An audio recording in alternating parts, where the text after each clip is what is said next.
جان angle کاغذات نامزدگی مسترد ہوئے کہ الزام لگایا کہ اقامہ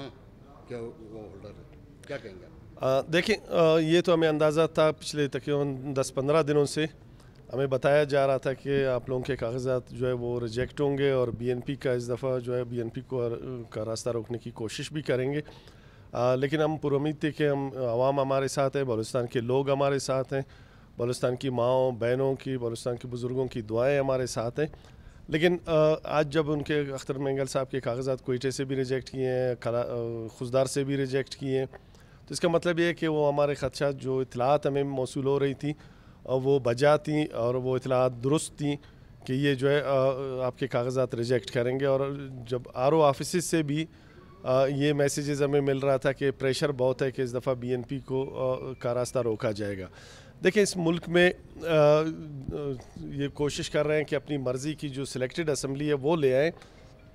جن پارٹیوں کو ووٹ پہ، الیکشن پہ، عوامی پذیرائی پہ نہیں آرایا جا سکتا ان کے خلاف اس طرح کی سازشیں کی جا رہی ہیں۔ اب اس میں دیکھتے ہیں، ہم یہاں سے فیصلہ تو لے کر جا رہے ہیں، آگے جو آر او کا فیصلہ ہے اس کو ہم لے کے جا رہے ہیں، پارٹی اس پہ فیصلہ کرے گی کہ فردر پارٹی کا جو لائن آف ایکشن ہے وہ کیا ہوگا اور پارٹی اس پہ کیا رد عمل کرے گی۔ ہم مزید جو ہمارے لوگ ہیں وہ کاغذات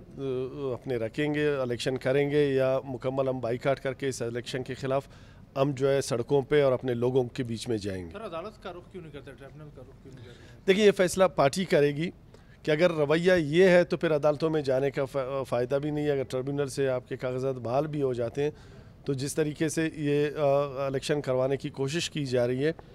تو اس حوالے سے بھی ہم یہ فیصلہ پارٹی کرے گی۔ ضرور عدالتیں ہماری ہیں، ہم ٹریبونلز میں بھی شاید جائیں اس میں، لیکن اب ہم جا رہے ہیں، ابھی فردر اس میں پارٹی نے فیصلہ کرنا ہے کہ پارٹی کیا فیصلہ لے گی، عدالتوں میں جائیں گے یا پھر ہم اپنے لوگوں کے پاس جائیں۔ سر کیا وجوہات ہے، کیوں آپ سمجھتے ہیں کہ آپ کے ساتھ اس طرح ہو رہا ہے، دیوار سے لگانے کی کوشش؟ دیکھیں بلوچستان میں جو بھی بلوچستان کے حقوق کی بات کرے گا، بلوچستان میں ہونے والے ظلم اور زیادتیوں کی بات کرے گا اور اس ملک کو ایک جمہوری ملک دیکھنا چاہے گا، اور اس ملک میں اسٹیبلشمنٹ کی مداخلت کے خلاف جو لوگ سوچتے ہیں یا بات کرتے ہیں ان کے ساتھ ہی ہوگا، اور اس کے لیے ہم ذہنی طور پہ تیار تھے۔ Thank you.